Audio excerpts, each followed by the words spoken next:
सारागढ़ी का युद्ध जो हम पढ़ रहे थे उसमें हमने आधा चैप्टर पढ़ लिया था। यहाँ पर हमने अभी तक क्या पढ़ा, कोई बता सकता है? प्रीवियस चैप्टर में हमने क्या पढ़ा? मैम 21 सिखों ने 10 से 14 हजार अफगानियों से युद्ध किया था।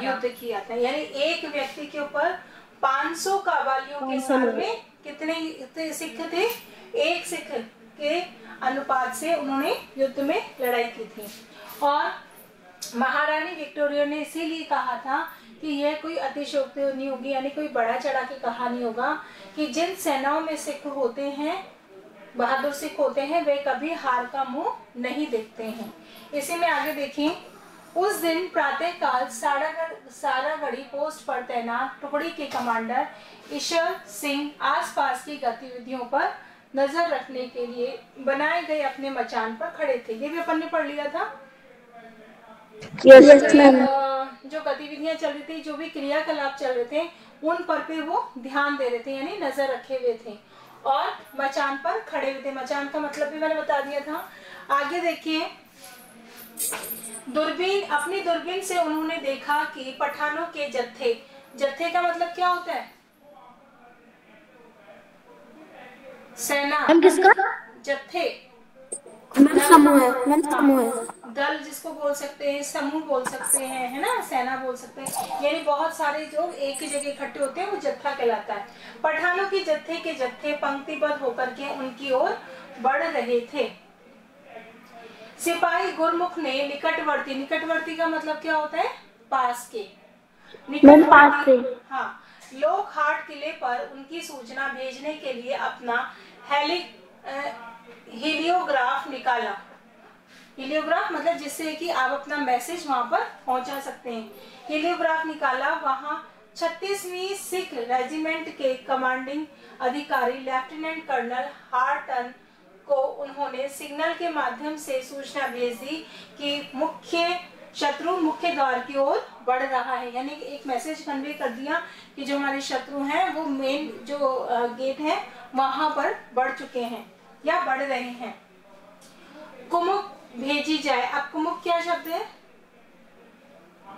सहायता के लिए भेजी जाने वाली फौज।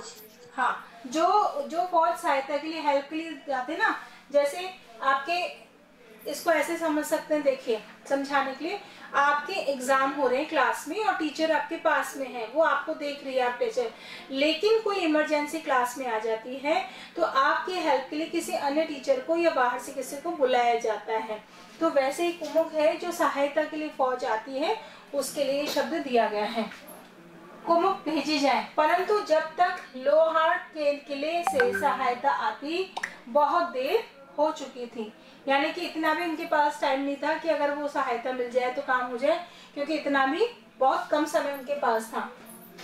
पठानों ने सारागढ़ी और लोकहाट के बीच के मार्ग को ध्वस्त का मतलब होता है नष्ट कर देना, समाप्त कर देना, तोड़ फोड़ कर देना, कर दिया था। लेफ्टिनेंट कर्नल हार्टन ने स्वयं गिना। शत्रु के 14 जत्थे और प्रत्येक में 1000 काबालियों का सारागढ़ी के सिख सैनिकों ने सामना किया। देखिए कितने शत्रु के 14 जत्थे थे और प्रत्येक जत्थे में तो कितने हो गए? 14 जत्थे में और हर एक में 1000, तो टोटल कितने हो गए? 14,000 काबालियों का सारागढ़ी के सिख सैनिकों ने सामना किया था। लोकहाट के किले से कोई मदद मिलने की उम्मीद भी न रहने पर हवलदार ईशन सिंह ने अपने साथियों से पूछा कि पोस्ट पर रहा जाए अथवा जीवित रहने के लिए पोस्ट को छोड़ दिया जाए। अगर वहां पर उनके सामने 1000 सैनिकों के सामने अगर एक सिपाही रहेगा तो आप उसकी मृत्यु निश्चित है। तो उन्होंने पूछा कि भाई क्या करना है, या तो हम छोड़ के भाग जाए अपनी जान बचाने के लिए, या फिर हम उनका सामना करें। सिखों ने किले की रक्षा करने का निर्णय लिया। उन्होंने कहा नहीं, पहले हमारी जान से भी ज्यादा क्या है, किले की रक्षा करने का उन्होंने फैसला, निर्णय लेना मतलब फैसला करना, और लोकहाट किले तक यह संदेश पहुंचा दिया। हवलदार ईशन सिंह यह क्षेत्र से भली भांति परिचित थे। अपने साथियों के लिए वो पिता तुल्य थे, पिता के समान उनका दर्जा दे रखा था। वे समझ गए थे कि काबालियों की रण कुशलता का मतलब क्या होता है? मैम युद्ध में दिखाई जाने वाली कौशलताएं, है ना। यानी कि आपको लड़ाई करने का तरीका भी आना चाहिए, केवल ऐसे नहीं कि आप वहां जाके खड़े हो गए और आपको कोई मार के जाए। आपको पता होना चाहिए कि कोई हम पर वार कर रहा है तो हम किस तरह से अपने आप को बचा सकते हैं और सामने वाले को मार सकते हैं। उसको बोलते हैं रण कुशलता। यानी आप किसी काम में कुशल पूर्वक उस काम को कर सकते हो, अच्छे ढंग से कर सकते हो। तो रण का मतलब होता है युद्ध, और युद्ध में किया जाने वाला कार्य। और उनके स्वभाव को देखते ही यह युद्ध सरल नहीं होगा। जैसे ही काबालियों ने हमला करना आरंभ किया, एक सिपाही ने हवलदार ईशन सिंह के आदेश पर बिगुल बजाकर युद्ध की घोषणा कर दी। यानी कि वो उधर से 1000 जो सैनिक आए और जब युद्ध आरंभ हुआ तो उन्होंने कहा कि नहीं, हम जान बचा के नहीं जाएंगे बल्कि किले की रक्षा करेंगे। इसलिए उन्होंने बिगुल बजाकर, क्योंकि जब कोई युद्ध होता है तो उसका एक सायरन बजता है, उसके बाद में युद्ध शुरू होता है। जैसे कि हमने देखा था कि महाभारत में जब युद्ध चलता था तो एक शंखनाद होता था, है ना। लेकिन उस समय जब शंख चलते थे, लेकिन अब उसका स्थान किसने ले लिया? बिगुल ने ले लिया। बिगुल बजाकर युद्ध की घोषणा की गई।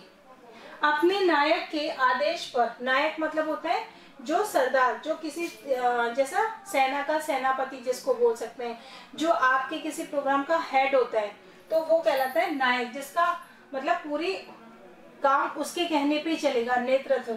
अगर देखिए नायक नहीं होगा तो क्या होगा?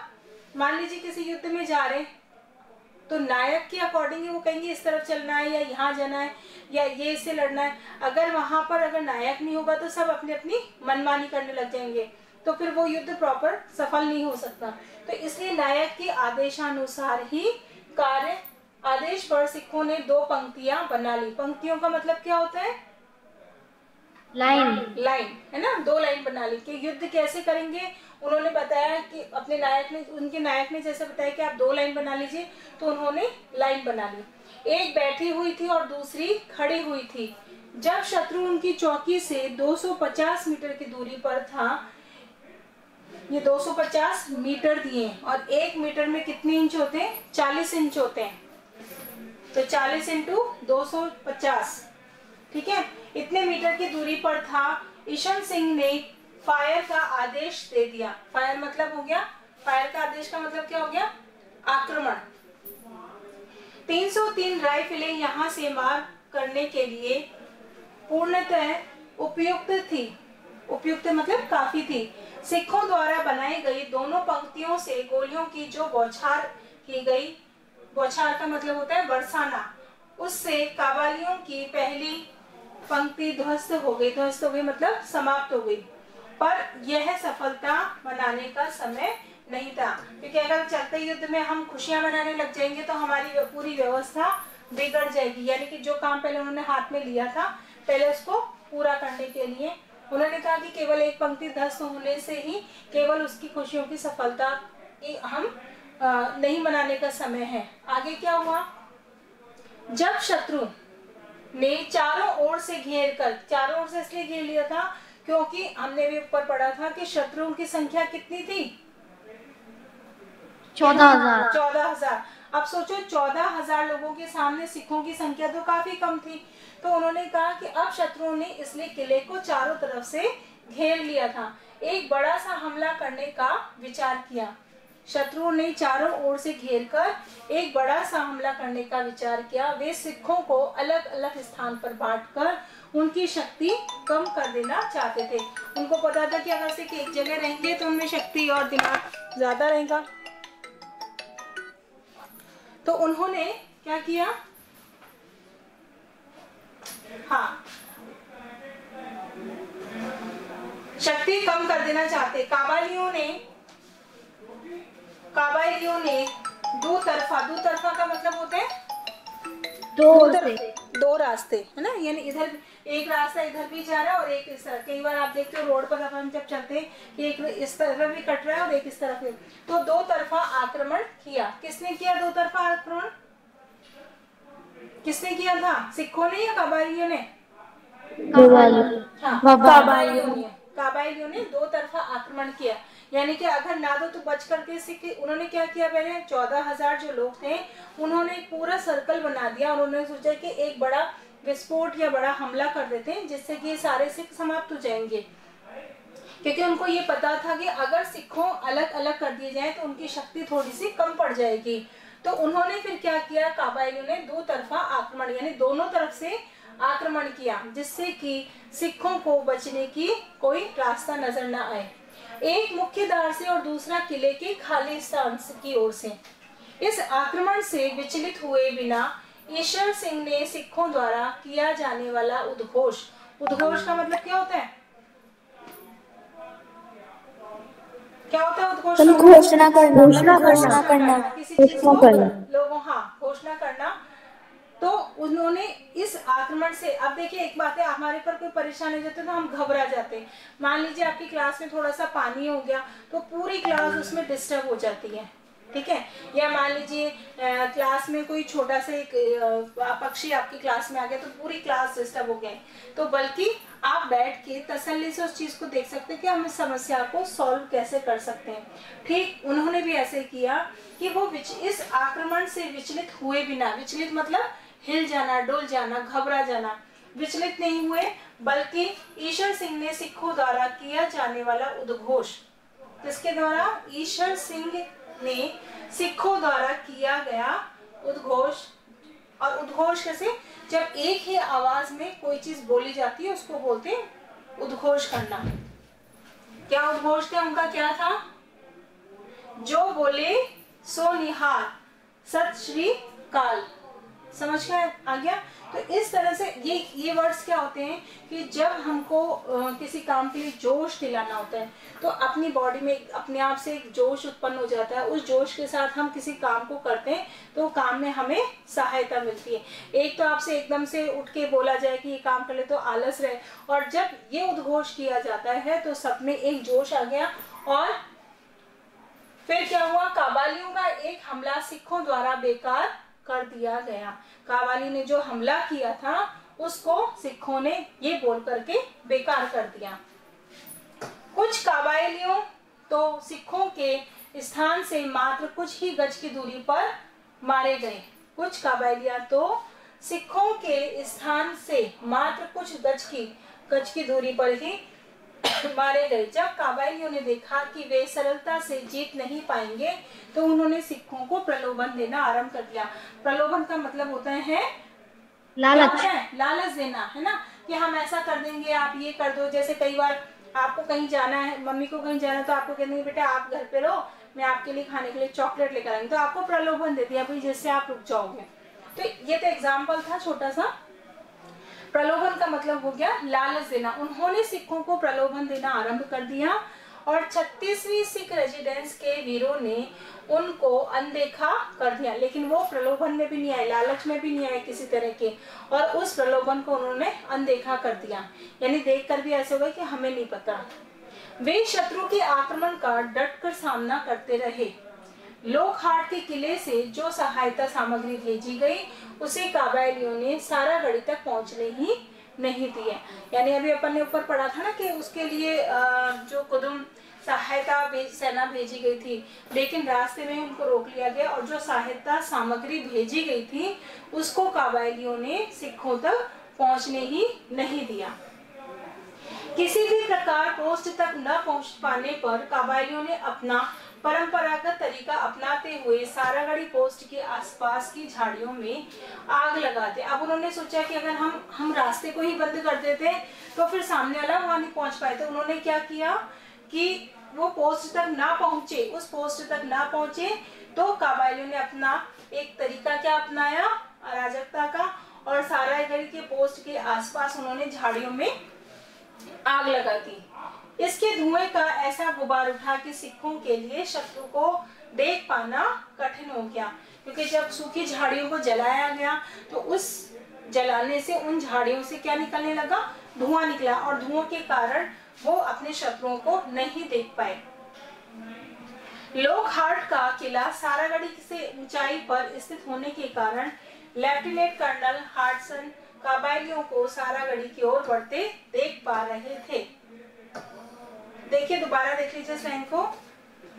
क्योंकि धुआं ऊपर उठने लगा जिसके कारण जो सिख लोग थे वो उस शत्रुओं को तो नहीं देख पाए, लेकिन लोकहाट का किला सारागढ़ी से ऊंचाई पर स्थित था, क्योंकि झाड़ियां तो क्या थी, नीचे थी, और ऊपर क्या थी,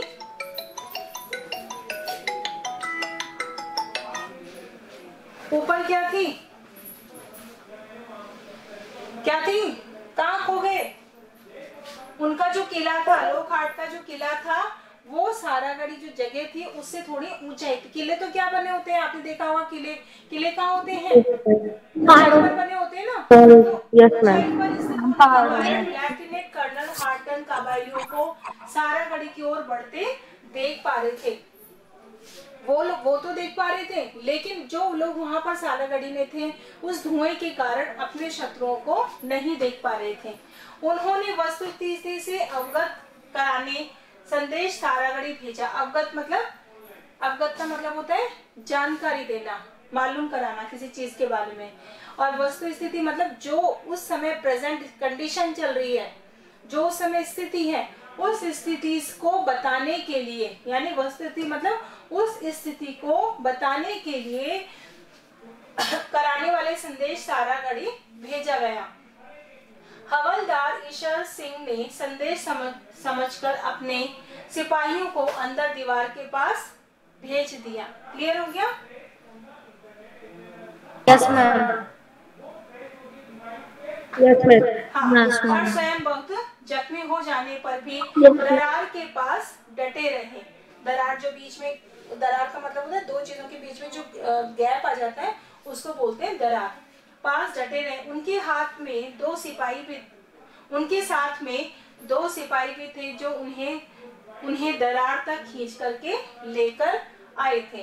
गोला बारूद समाप्त हो जाने पर ईशन सिंह और उसके साथी सिपाहियों ने अपनी बंदूक पर सगीने लगाकर काबालियों पर हमला कर दिया। हवलदार ईशन सिंह का यह कार्य एक सच्चे सेना का पाठ पढ़ाने वाला था, यानी खुद घायल होने के बाद में भी उन्होंने काबालियों पर हमला कर दिया।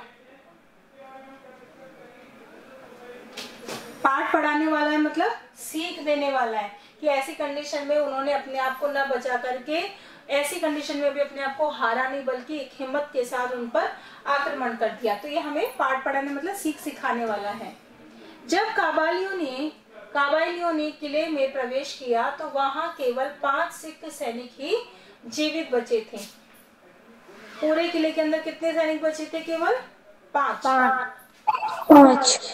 आपने ये पिक्चर भी देखी होगी ना, केसरिया के नाम से, ये वही पिक्चर की है, उसी के लिए अब इस पाठ को समझने के लिए हम एक बार उस पिक्चर को दोबारा देखेंगे तो वो पिक्चर भी ज्यादा समझ में आएगी और ये पाठ उससे ज्यादा समझ में आ जाएगा। ओके, हाँ, 5 सिख सैनिक ही जीवित थे, 4 सिपाही और 5वां गुरमुख सिंह जो सिग्नल टावर से संदेश भेज रहा था। टावर पे से जो भी संदेश होता था वो भेज, संदेश मतलब मैसेज जिसको बोलते हैं। सिखों ने अब भी हार नहीं मानी थी।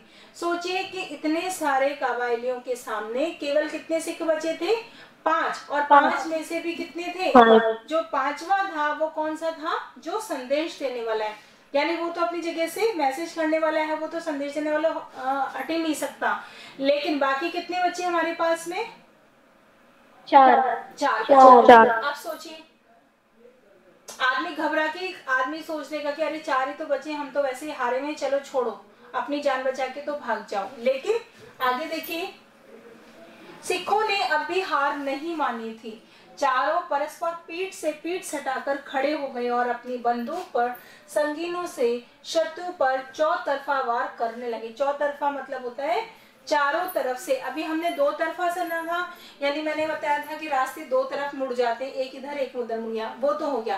अब चौतरफा का मतलब होता है 4 तरफ, चारों तरफ, जैसे जिसको चौराहा भी बोल सकते हैं। चारों तरफ से जो रास्ता आता है एक जगह मिलता है वो चौराहा होता है।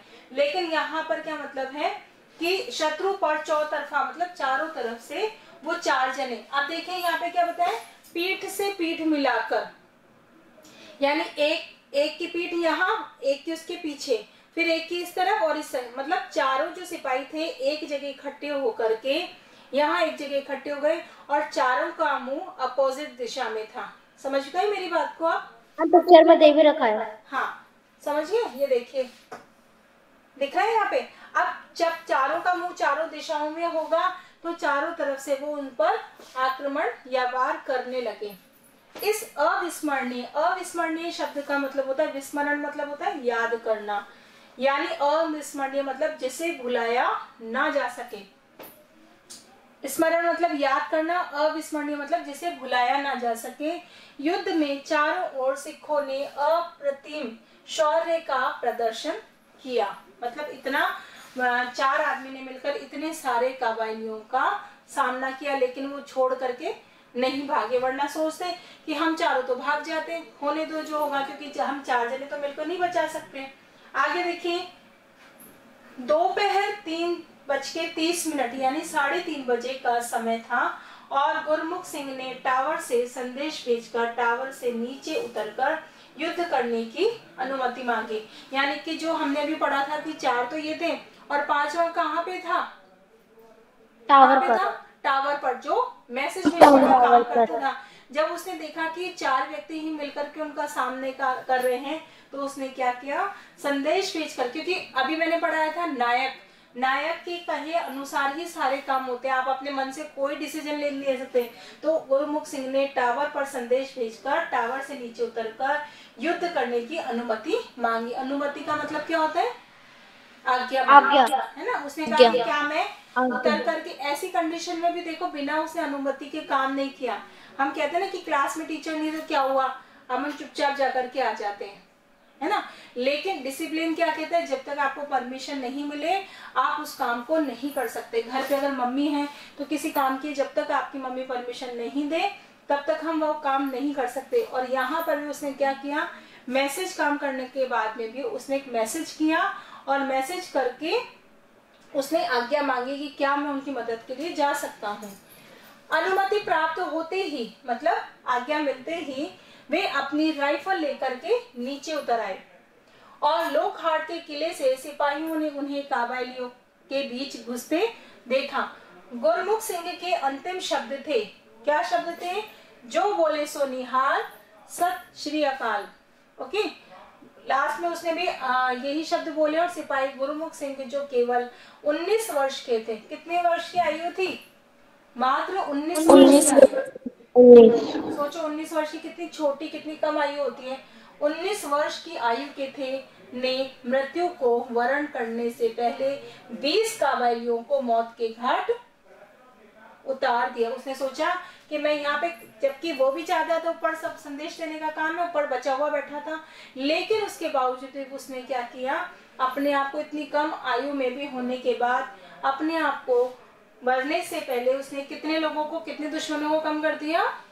20 लोगों। उसने सोचा कि इन 20 को भी कम करूंगा तो हमारे दुश्मन थोड़े कम हो जाएंगे। और मृत्यु का वरण मतलब होता है मृत्यु हो गई उनकी, मौत के घाट उतार दिया। सारागढ़ी के इस युद्ध में मृत्यु को गले लगाने वाले वे अंतिम योद्धा थे। ठीक है मैम, भेज दिया। हाँ, एक सेकंड बेटा, ओके ओके, कोई बहुत बड़ी बात नहीं है, सुन लिया मैंने, 2 सेकंड पूरा कंप्लीट करवा देती हूँ कि हो गया। सारागढ़ी के इस युद्ध की सूचना जब लंदन पहुंची तो ब्रिटिश पार्लियामेंट के सदस्यों ने सदन में खड़े होकर सिपाहियों की वीरता की प्रशंसा की, क्योंकि प्रशंसा के काबिल ही था। सभी 21 सिपाहियों को Indian order of merit class 1 प्रदान किया गया, यानी ये उनको पदक दिया गया, जो मरणोपरांत भारतीयों को दिया जाने वाला सबसे बड़ा पुरस्कार है। आज के परमवीर चक्र के बराबर, मतलब ये उन सिपाहियों को, जो 21 सिपाही थे जिन्होंने मिलकर के 14,000 लोगों का सामना किया, उनको ये बड़ा पुरस्कार दिया गया जो कि परमवीर चक्र के बराबर है। सभी सैनिकों के परिवारजनों को 50 एकड़ जमीन और 500 रुपए की आर्थिक सहायता भी प्रदान करती। 500 रुपए की आर्थिक सहायता मतलब उनको धन दिया गया, और जमीन कितने दी? 50 एकड़। एक ही दिन इतने सारे सैनिकों को पुरस्कृत करने की यह घटना सेना के इतिहास में अनूठी थी, मतलब विशेष थी। अंग्रेजों ने इन सभी रेजिमेंटों, जिसमें सिख सिपाही के लिए 12 सितंबर अवकाश का दिन घोषित किया गया था, फिरोजपुर, अमृतसर और सारागढ़ी के इन वीरों की याद में स्मारक बनवाए गए और सिख रेजिमेंट आज भी 12 सितंबर को सारागढ़ी दिवस मनाकर इन वीरों को अपनी श्रद्धांजलि अर्पित करती है। भारत के वीर सैनिकों, तुम्हें शत शत नमन। ठीक है, okay ma'am. Okay, bye ma'am. Bye ma'am.